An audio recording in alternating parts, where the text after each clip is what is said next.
people call you Nathan or Nate, or do you have a preference? Nathan. Yeah.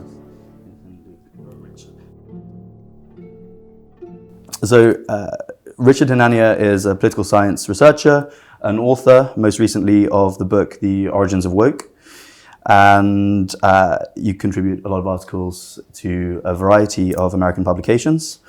You're very online, which provides a lot of entertainment and an incredible amount of insight on Twitter, and our listeners should definitely read his Substack as well. You're also the president of the Center for the Study of Partisanship and Ideology. Exactly. Okay, wonderful. Thank you for joining us today. Glad to be here. Thanks for having me. Exactly.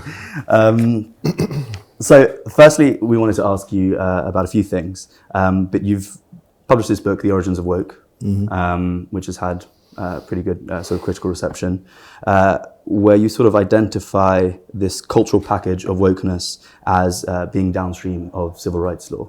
So I wondered if you could unpack what that means for our listeners, how that emerged, and what your thesis there is. Yeah, so I started thinking about this when I went to law school about a decade ago, and I was sort of researching a lot of these laws pertaining to race and gender, and I was pretty surprised. I mean, we didn't have wokeness, or at least not the same extent that we had it later throughout the 2010s and into the 2020s, but government was really heavy-handed, and I was, a libertarian at the time, and I was surprised by the extent to which, government was, pushing around private institutions and interfering with freedom of association, even freedom of speech, and the extent to which nobody was really thinking or talking about this. Years later, over the decade, over the next decade, wokeness really blew up, or what people think of as wokeness. And people still hadn't sort of realized that this was, a lot of this stuff had a basis in law. And so I was always waiting for someone to bring up the point that institutions act in a certain way because they're incentivized to act in a certain way.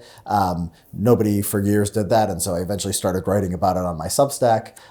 People, had a response to it, and that led to the book. And the idea is basically look, these institutions, they all seem to act a certain way. And it's not because or at least not completely because they're independently part of the same culture and swimming in the same currents. They didn't just wake up one day and decide, tests are racist, and, men have to, we can't have flirtation at work, and we have to, change things for people who might be too sensitive about jokes and so forth. Each one of these things that people think of as sort of independent and signs of just society going insane, they have a basis in law. So government, looks at your different businesses and says, do you have enough people of this race or this gender? There's the Civil Rights Act, which people think just banned discrimination, but also has been interpreted to mandate discrimination, has a concept called hostile work environment, in which, even things like, the government's civil rights arm, the EEOC, explicitly says, jokes, leave them at home if you're, if you think that they might be offensive. When you're in doubt, I quote this in the book, and gives very specific sort of guidance of how people should behave. And it's really, it's soft in the sense that they don't put people in jail, and the standards aren't always that explicit, but it is really an aggressive form of social engineering. It sort of disguises itself as just sort of, it disguises itself in the entire, the moral legitimacy of the Civil Rights Act, and legally it's based on, the original text of the bill, but it's morphed into something, much, much larger. And part of the reason writing the book was just making people aware that what these laws are, where they came from, and how they could potentially be changed. Do you think it sort of necessarily morphed into what it's become? Or do you think that there was sort of somewhere down the line where the Civil Rights Act could have been taken in a different direction? Yeah, I mean, when you study history, a few things seem determined to me. I don't think that it was necessarily determined that it was going to go in this direction. I mean, some of the stuff was just like government was doing it quite, unthinkingly. So in the Nixon administration, Nixon signed Title IX. There doesn't seem to be any evidence he even knew it was in the bill he was signing. But Title IX became a huge sort of source of social engineering. So Title IX, whenever you hear about, now conservatives want to protect Title IX, they say keep trans women out of sports. Yeah. But before, they used to criticize Title IX because it was used to shut down men's programs because you needed parity between the number of male athletes and the number of female athletes on a college campuses. And these sexual assault tribunals that took off during the Obama administration, that was also based on Title IX. Now, Title IX didn't have to exist. There's no law of history that says we had to have Title IX. It was placed there by Congress. It didn't have to take the direction that it did. But it's very specific. Like, we became obsessed with sports. We became obsessed with the sex lives of college students. And did it have to be like this exactly? I don't see any reason why. And this applies more broadly to what happened to the Civil Rights Act and the other civil rights laws more generally. So do you think it was a bad idea to implement the Civil Rights Act in the first place? Well, the Civil Rights Act was it was a broad bill, and it banned government differential treatment based on race. So Jim Crow. So this was the core of the Civil Rights Act. This was the motivation behind the Civil Rights Act, and I think that's legitimate. That part is legitimate. Yeah. And then, I think that going to private institutions was too far. I think that, I think our attitude toward freedom of association should have been like our attitude towards freedom of speech. Look, there's Nazis out there. There's evil people. There's people who advocate legalizing pedophilia. But we just don't want government to go down the path of telling people, what they can say and what they can't say. This is just a fundamental principle. And I think, I have a similar view I think we should have taken towards freedom of association. Look, I mean, racism is a great sin in our society. Even by the 1960s, it was getting in that direction. We were going in that direction. And there's a market check on how much you can discriminate. Anyone who wants to, prefer people who are less productive over one race over another race, or only serve one race, they're going to take a financial cost. They're usually going to take a reputational cost, and it's not going to be a perfect world. But you know what? That's better than making government the HR department of every private institution in the country. And so, I mean, the part that stopped government from discriminating, I endorse fully. I think the anti-discrimination laws that infringed on private property, I don't think that was legitimate. I'm not, I'm a political realist at the same time. I don't advocate, people going out and, making their political goal to repeal that, because I just don't think it'll work. Philosophically, I may be opposed to it. But I mean, there are practical things you could do short of repealing the prohibition on, racist freedom or so-called racist or sexist freedom of association. Right. So that's going to be my next question. I mean, exactly. Can you untangle this Gordian knot? You seem to think you can't just repeal it. You're a political realist. Yeah. How do you deal with this great body that's built up? So, I mean, there's been a lot of movement on this, and I'd like to take, some credit for some small part in this. And I think, somebody like Chris Rufo's had an even bigger part in this. Just realizing that wokeness as law is a thing. I mean, people sometimes are pessimistic, oh, nothing will ever change. We need to repeal the Civil Rights Act, this and that. No one's ever tried. No one has ever focused on civil rights as law. It literally did not exist as a sort of conservative intellectual project. Conservatives have, had many other things that they've wanted to do, but they've never really thought about this. The governor of Texas, Greg Abbott, banned DEI in state hiring just within the last year. Now, Texas has had a Republican governor for something like 3 decades since now. Ann Richards, Exactly. And so we've seen states ban get rid of the DEI bureaucracy just starting within the last 2-3 years, right? So we are in the absolute infancy of this. Now you're going to say, well, they're going to try to get around it. So yes, I mean, it's an iterative process. Anytime you begin a movement, you're not going to figure out how to beat your opponents directly and find out what's effective. But we're at a place where conservatives are thinking about this and are willing to do something about it. And so I'm optimistic that there's a lot that can be done here.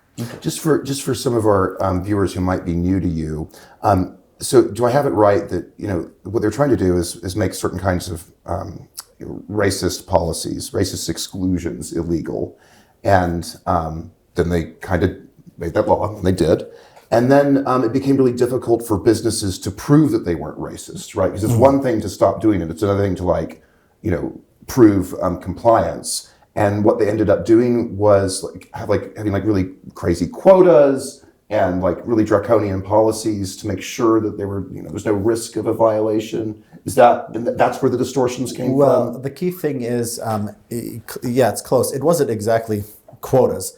Quotas, even the liberal Supreme Court justices ended up saying are illegal, and everyone agreed with that. But you can prove, but if you have an internal quota, you can prove that you're not. So government contractors, for example, are there's a couple different policies here. Government contractors are required to show the non-discrimination. And what non-discrimination means is not that you wait for evidence that they're not hiring people of a certain race or a certain sex.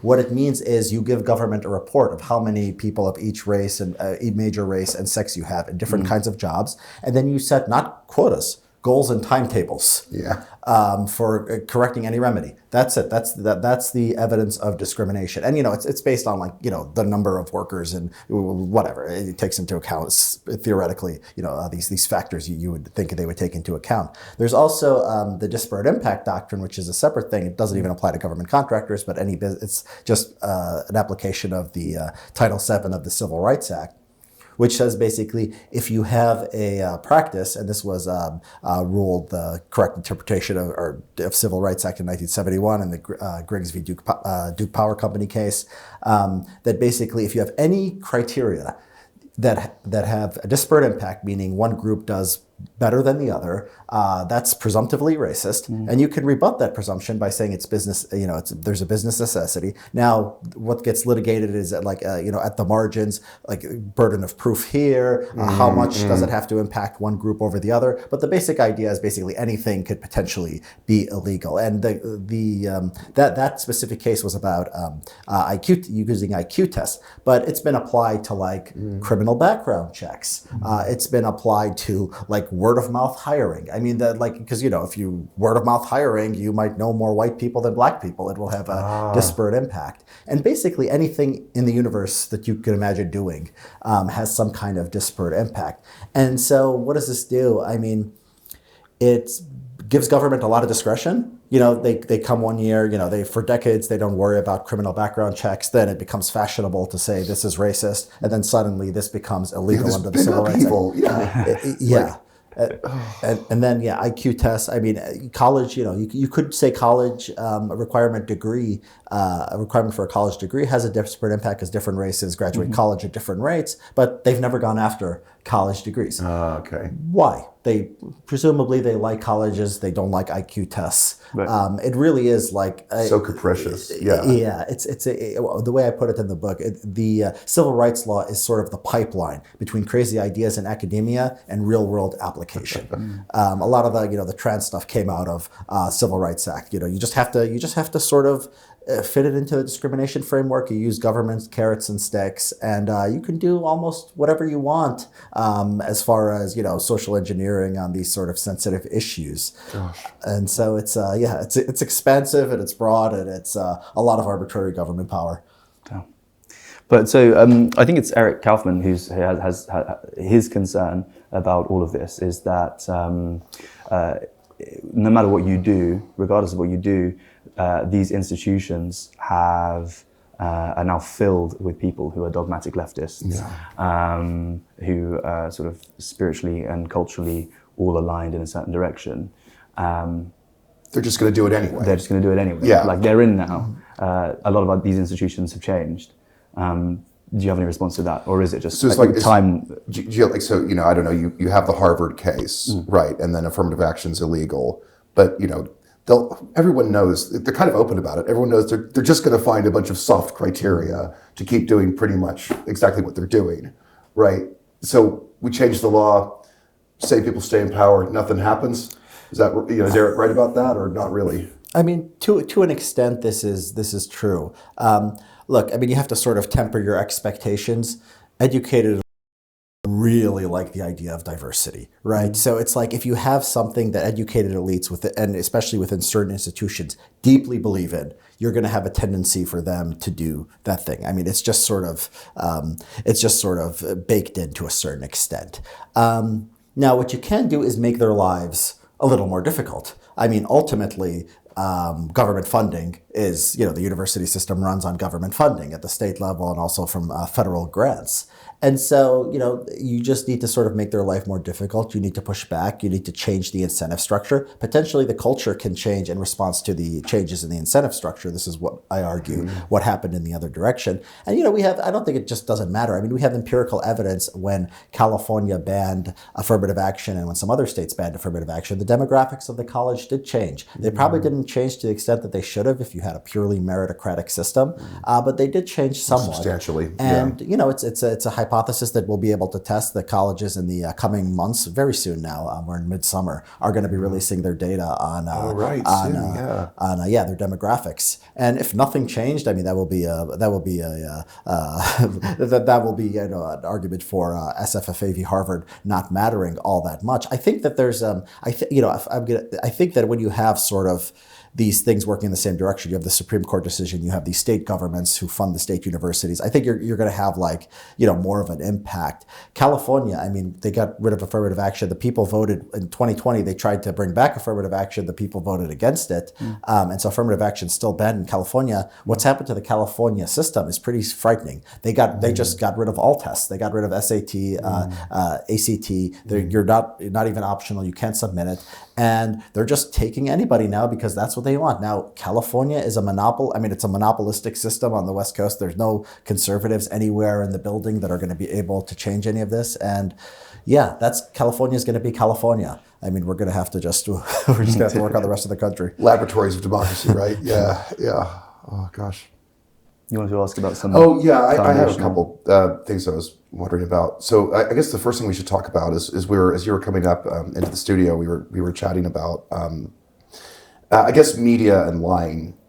And you had this article a few months ago or something that I read, and it made me furious. Yeah. Is you're talking about how more or less lefty publications are more honorable, they're more honest, they're more serious.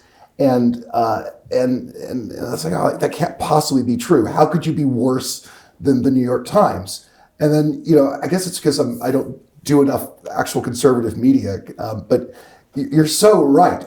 It's horrendous out there. I mean, and not even just, Fox is not even the worst, but they'll just outright lie. And you could maybe say more about that in a second. But then you said that, okay, in general, the liberal lefty publications are better. But then there's this exception that they've just lost complete touch with reality on any kind of issue of identity. Any whatever, we all know the ones: race, sex, sexuality, all that stuff. They can't see the most plain possible evidence right in front of their noses.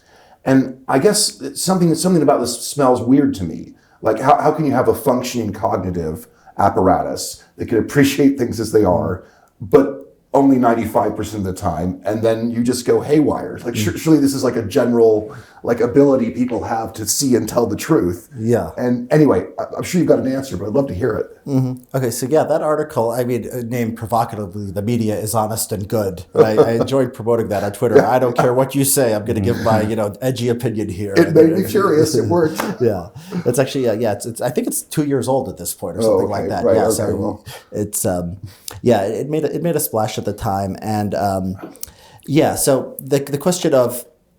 First of all, compliments to you, Nathan. A lot of people got mad and just stayed mad and never rethought anything in response to that article. So it shows some, open-mindedness there. And so the idea, so first of all, I have to maybe modify that a little bit. Race, gender, and sexual orientation, they're out of their mind. There's been, on sexual orientation, on the trans issue, there's been more sanity. So that is a case for, there is some kind of truth-discovering process. I think the things conservative media is crazy about, it seems to actually get worse. I mean, they sort of denounce the 2020 stuff, but then the next few years, they were sort of a little bit more sort of hostile or skeptical of Trump's claims. claims, and then it became more conventional wisdom, sort of solidified that he was actually, he actually won that year.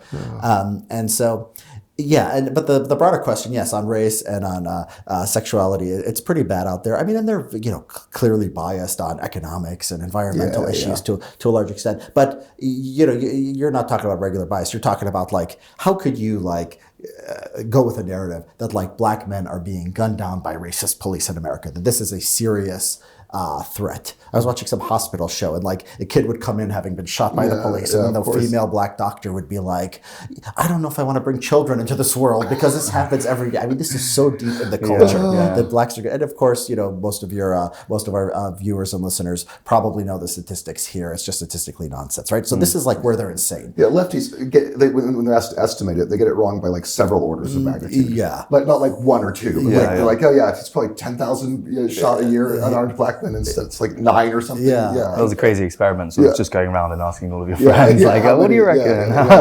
Anyway, sorry. Go on though. Yeah. So whether people can have like a crazy in one area of life and then be sort of rational or relatively rational by world historical perspective, I'd say these are somewhat rational elites.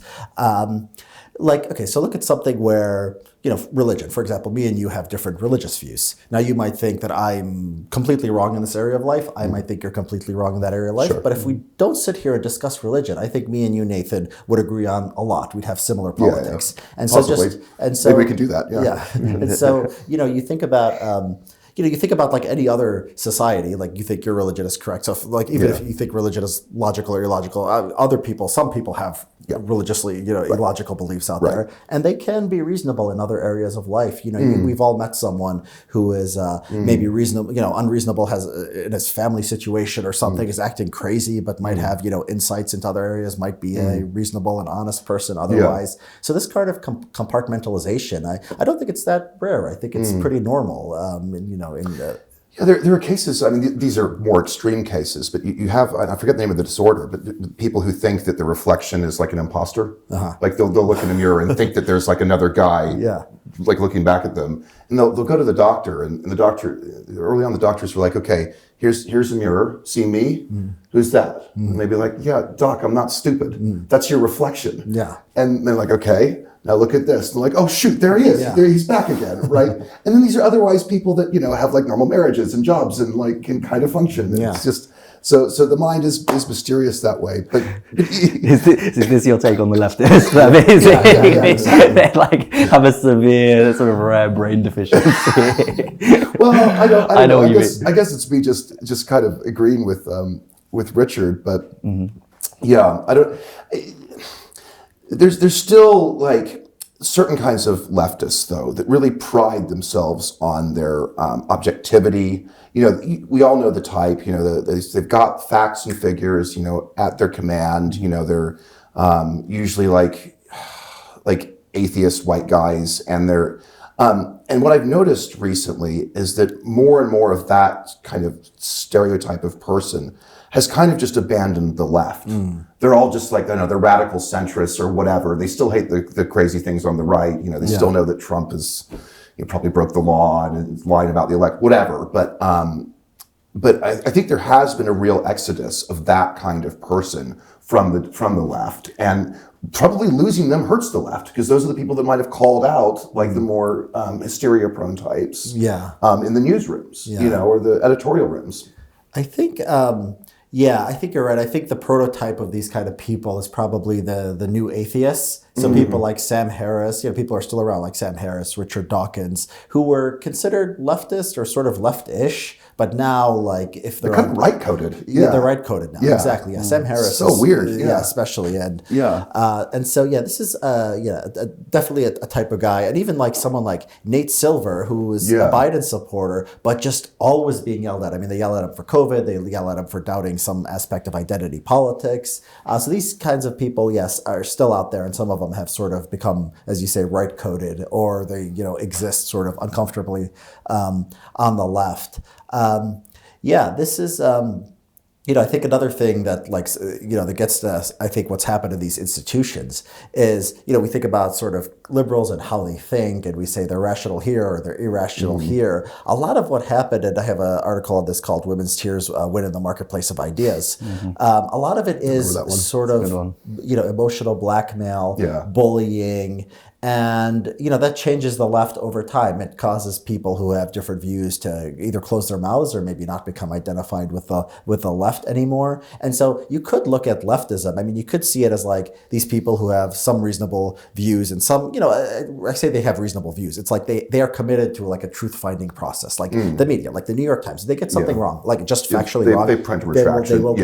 They'll go fact check, right? You're not going to get that with like your MAGA influencer on Twitter. Newsmax. They just make stuff up. I mean, and so, so that's what I think that's what I think leftists are committed to. We say leftists, like institutions, everything like in the West. I mean, it's funny, we're like, oh, conservatives, we're the one pro-Western civilization, but then you hate every institution in the West, and I'm like, they might vote for the other party, but they still got a lot that's good in them. But you can launch a critique of these institutions, right, and say that they've maybe lost their way or that they need mending or fixing, but still broadly be pro the institutions. Yeah, absolutely. Look, everything is comparative. And when I write that article, the media is honest and good, it's compared to every alternative. So I'm thinking mainly in terms of the people who hate media and academia the most. I will trust them less than I trust the media. I'm sorry, like on 90% of issues. And then I compare to from a historical perspective, right? Like, what is the media like in most countries? It's just sort of a rag, just screeching in favor of one party or one position against another. So from that perspective, these are, truth-seeking institutions. Now they're subject to ideological capture. They're subject to bullying. They're subject to emotional blackmail. That's where the battle, I think, should be fought, saying all this stuff is wrong and looking for allies and building bridges to people within these institutions who want to push back on it. I see. Okay, so stop the bullying, and then that's the source of the problem. It's part of it. It's not complete. It might help the most. Okay. Yeah. Well, I wanted to ask a little bit about. So we've kind of been mentioning it, but we've been talking a lot to conservative atheists. We had a podcast with Douglas Murray, and we didn't talk about it much, but and then Amy Wax, I think she's an atheist. I'm actually not sure about that. You talked to her earlier. Yeah, I'm not sure actually. Yeah, I think maybe she isn't. She may not be, but and we might talk to Curtis Yarvin later. And there's the idea of faith came up. With I'm pretty sure. I'm pretty sure Amy is not a religious believer. Sure. We'll issue a retraction if that's the case. Okay, cool. It's increasingly something that. Secularism is something that the right needs to grapple with, whether it wants to or not, because it's here. And I guess I've been reading your work, and you talk about abortion a lot. And I'm pro-life, you're pro-choice, fine, we can disagree, but it seemed to be something that was kind of like pretty important to you. Like it's not just like an issue. Oh yeah, I'm pro-choice, but who cares really? That's not. Yeah. That's not where you're going with that. And do I have it right that your view is you're sort of pro-choice moderate, where no abortion in like the 8th month or whatever, or maybe only under exceptional circumstances? No, I'm more left wing than that. I would pretty much endorse the Democratic position. Okay. So just up to term, up to birth. Up to term, yeah. Yeah. Okay. Yeah, it's interesting because I do some. I have some background in philosophy, and what I found is that the two consistent views on it are, look, it's a human being. They bear some kind of dignity. You can't do it ever. Yeah. And then the other consistent one is, I guess, more extreme than you. Because some people say, look, there's what matters is personhood. Fetuses don't have it. Newborns don't have it. I mean, they have sort of less going on mentally than a chicken. Yeah. And so killing them is about morally equivalent to killing a chicken. Yeah. And then there's, but most people tend to fall in between. But if we're being like sort of rigorous and serious, and really want to be consistent, those, at least to me, seem to be the two serious views. Mm-hmm. But then it occurred to me, because something you'd written elsewhere, where you said, look, you might not care all that much about being like hyper consistent, because I don't think you believe in moral truths well, I don't think you believe in moral truths like or beyond or anything beyond like expressions of what we want. I don't know. I talked to Matthew Adelstein, who's a philosophy undergrad actually, but I talked to him, and I think he convinced me I was a moral. What do you call it? A moral realist. Yeah, we think morality is real. Is that Yeah. Okay, so you are a moral realist. I think so. Yes. Okay. The way we talked about it, I ended up, and yeah, he's got a good Substack. Yeah, on the abortion issue. No, there's nothing right except what we sort of express. I don't think that makes it sound sort of like trivial. Like I don't care about consistency or logic, applying sort of logical principles in a way that sort of makes sense. I'll take the point on, to be fully consistent, you go after birth. Yeah. Now, I think that's philosophically consistent. I think that people stop at the moment of birth just because you need to draw the line somewhere. And so like, you don't want to say 5-year-olds, right? That's too late. And you don't want to, and then like when they've taken a breath and they've actually physically separated, like that's as good as a place to draw the line as any, if you're not going to draw it at, the moment of conception or whatever. And so it's more a practical sort of position than a inherently consistent philosophical one.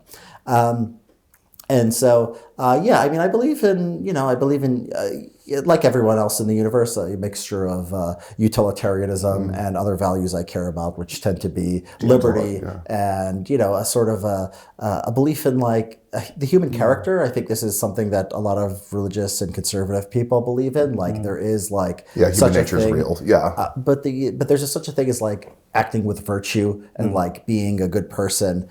And like, showing traits such as, courage and loyalty that just don't boil down to utilitarian calculation. I'm accepting of all that. Maybe that does make me a little bit more. Maybe that is one thing I share in common with conservatives, even if I don't share these sort of theological commitments.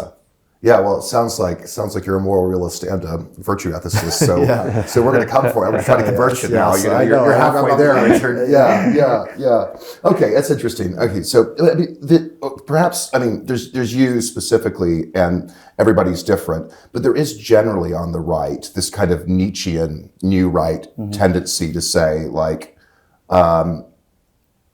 screw it. I'm not bound by all these. Restrictions that maybe are the children of Christianity. I'm not bound by neuroticism.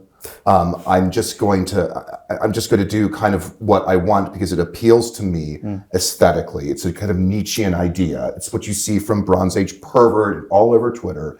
And I'm just going to do it, and it's going to be beautiful. And and do you see this emerging, and do you see it as tied with secularism on the right? So I do think, aesthetics, I think is key to really everyone's politics. I think, we can embrace it or not. And you can sort of be, people differ on like a spectrum of how much that these aesthetic preferences is tempered by reason or like logical consistency or utilitarian consideration. So the way you describe like the Nietzscheans, it sounds to me, and I never, I read a lot of Nietzsche, but I still don't know what Nietzsche really, I don't know how to sort of apply it to like modern political categories.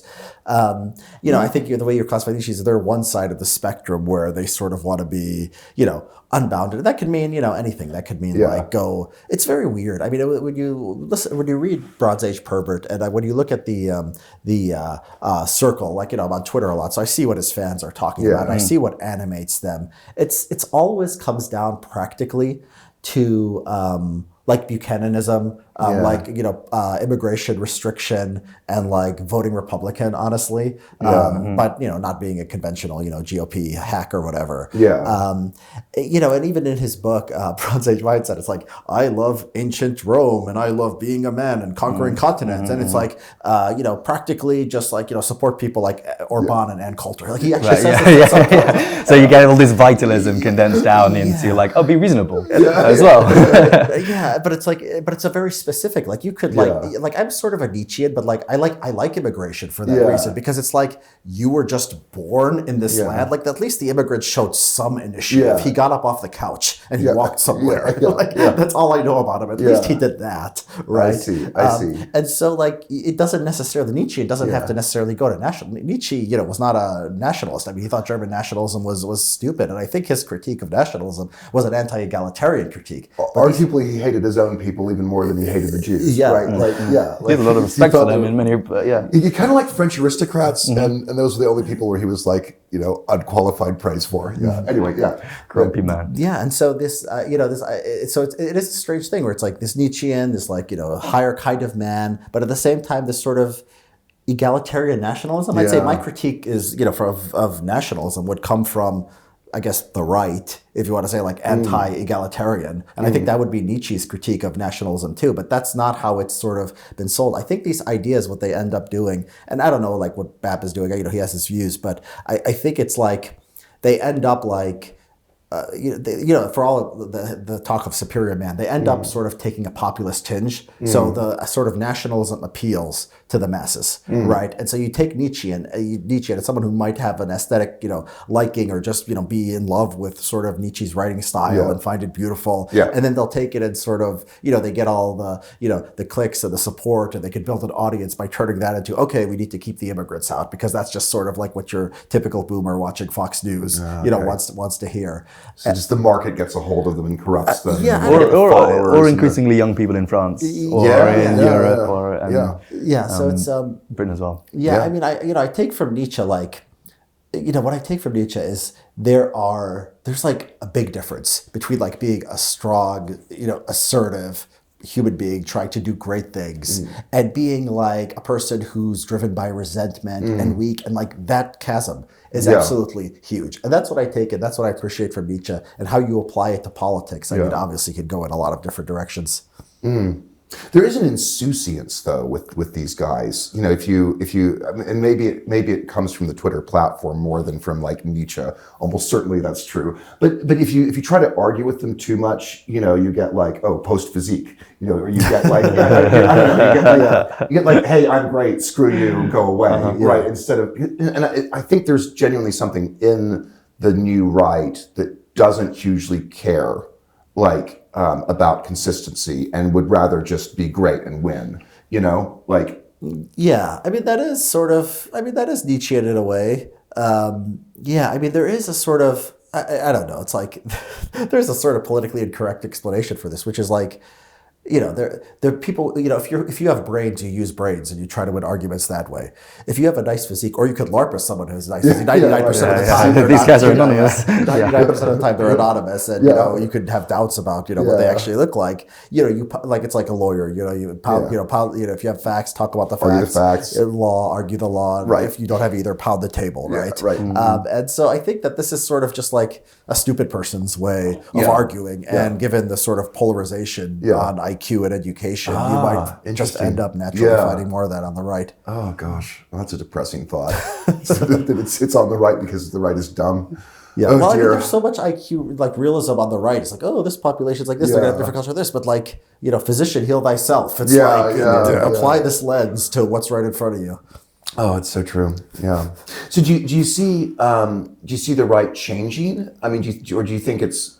I was thinking about this medieval Islamic philosopher Avicenna, Ibn Sina, and I'm sure you know Ibn Khaldun, I think it is. Yeah, and what the idea I'm about to express is from Ibn Khaldun or Avicenna is. Yeah, I believe so. I'm not an expert at this. So, that's embarrassing for me. But I read it ages ago. But he has this view that the vast masses need to be brought to heel with promises of virgins in paradise and sort of physical promises that could seduce a Bedouin, and then the kind of elite are like him, and they realize that all that matters is rationality. That Islam is not really true, but it's like actually Aristotelianism is true. And then he talks about this kind of middle group.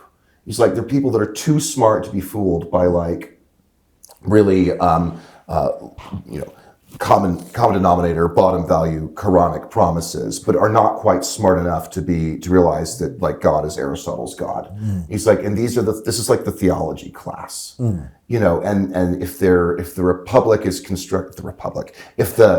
it's a Platonic influence, but if the government is constructed correctly, the kind of elites can use those people actually to their advantage to sort of steer the whole society, and they can become like, you know, and I wonder if that is how people on the right, like it's this sort of new cast of atheistic conservatives, I wonder if that's how they think about their own side. You know, you've got like Richard Hanania, you know, at the top, and then you've got like FedSoc Catholics, you know, and then you've got like, you know, the Sea of Baptists in Alabama. Is that... You know, the conservative movement is very interesting, and thinking about many ways it sort of contrasts with liberalism is, you know, just an endlessly fascinating topic. The conservative base is a sort of you know, it could go in a lot of different directions. I mean, it could go Tea Party, and then it could go Trump. I mean, it's not completely unrestricted, but the leftism, it seems like the politicians are flowing with this sort of tone set by, I don't know, maybe this intermediate class of like journalists and like professors and like activists, right? Like the Democratic Party was late to the, you know, to the trans thing, late to gay marriage at the upper levels. These were, you know, sort of conventional views in left-wing circles before like top Democrats supported them. And among Republicans, you know, there's conservatives, there's a little bit of this, but it's more like, okay, Trump says hydroxychloroquine is a great, you know, treatment for COVID. That gets on Fox News, and they start talking about this one obscure, you know, medicine. It's a very sort of top-down or like thing. Vaccines are bad now. All of this, they were good a second ago. Although that one was different because that one was, but Trump liked the vaccine, and that one was more bottom-up. And I think that this is the right sort of becoming. I have liberals read, conservatives watch TV, where I actually go into vaccines and how it like fits with this theory. But for most things, I mean, that's like one thing where there was like it's interesting because there was a market. The market was underserved. Like a lot of people like were actively anti-vaccine, but like, you know, one party had all the scientists on its side, so they were gonna nip that in the bud. Right. Another side, just everything went straight from talk radio and personal narrative to the top levels of government. And so conservatism lacks, you know, like things like the Heritage Foundation and so forth, of course, exist, but it's relatively it's relatively lacking. There is like,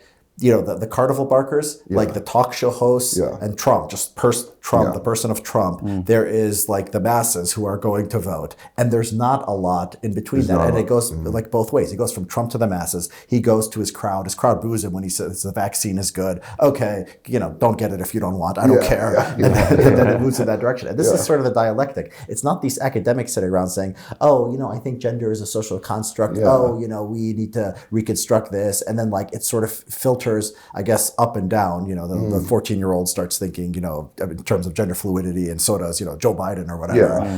And the Republicans, it's more like this intermediate class like doesn't exist to a large extent. So there is like outsized rewards to being an elite in conservative circles. I don't think you can change the masses' minds all that much, but you can sort of, I don't want to say manipulate. That has like a negative connotation. But you can nudge. You can nudge them. Yes, like in any pretty much almost any direction. I mean, there's some like, you know, red lines like guns. They're into guns. You can't, you know, get them into wokeness or Ibram Kendi or something. But like a lot of the economic stuff. I mean, you know, you have someone like J.D. Vance, who is sort of sounds like a leftist on economics. You have someone named Rand Paul. They're both MAGAs in good standing.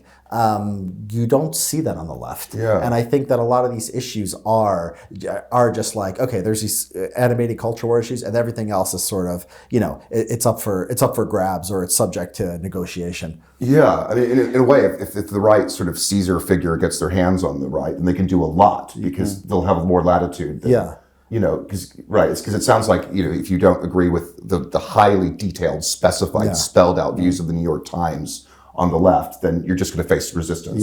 You know, there's just no Democratic president can really buck the elite. Exactly. But if there's a smaller Republican elite.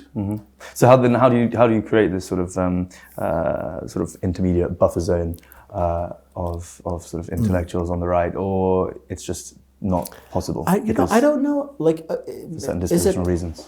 Do you need one? Yeah, that's what I was. Yeah, that's what I was going to get at. I think that I had another article, coping with low human capital, and like maybe just like this, a few intellectuals and a bunch of masses are Richard, like. you were such a gadfly. Just, I mean, you want me to, you need to go to attack the other side for a change. Yeah. Go on. Yeah. They're. Yeah, I mean, do you need them? I mean, first of too all, like easy, maybe. I don't. Yeah, I don't know how to do it. That's why I write coping with low, not how to create, higher human capital. I do think, there are some things you could do on the margins. Like, I think about the Trump phenomenon a lot. And I think about like, I'm a smart person. Maybe I should use my influence to say, Trump is, not that great and bad. And here's like how bad he is. And I do a little bit of that just because I sort of can't help myself. But then I think of like, I always thought Trump was going to be the nominee in 2024. And I thought that like, I don't have any influence on it. And I don't think any egghead intellectual has influence. I don't think National Review, never Trump, we're going to write it. If some, DeSantis influencers thought they were going to do the same thing. And so like, we live in a democracy in, form, and Curtis will say, oh, no. I don't know. If he was here, he would interject. But I do think that it's largely democratic. And you sort of have to accept, what the masses sort of are on quote unquote your side. But I don't believe in, I believe that leftist institutions are sort of always going to be in control just because like there's no right-wing elite on the horizon. And we have an interest in making them sane and making the right better. The left went craziest during the Trump administration. And that was an immune body reaction to a guy who, doesn't like truth, is ambivalent towards democracy. Not everything they say about these things is false, and they took it in an unhealthy direction. But for some reasons they didn't like Trump for were actually healthy. And they were reacting to that. So like, it's like conservatives, like there's often like a negative sum game where you say, I'm going to fight back harder and I'm just going to become like a person who hates the other side. Yeah. You're going to make your own side worse, and often you'll make the other side worse, and nobody will be better off. Yeah. Wow. Ask me about, we did the first half of the show on Origins of Woke, right? About how leftists sort of socially engineered a sort of, they created a culture where, they took away our freedoms and they made everyone mentally ill. And I have another book on that. So I don't want anyone to get the impression I'm letting the left off easy. Well, I suppose it's sort of, it's maybe less fun as well, right? Like it's easy to attack these things as well. Well, it has been a real pleasure talking to you. It's been a wild ride. It always is. Yeah. And thank you for coming on the Restoration Podcast. Like I said, we encourage everyone to have a look at your Substack as well. There's really very entertaining articles on there, and quite a few of them make Nathan furious, and some of them make me slightly angry as well. Luke has to hear all about it. We sort of send them back and forth on Twitter with each other. So thanks for joining us, and it's good to see you. Thank you, guys. It's a pleasure. I appreciate it. Thank you.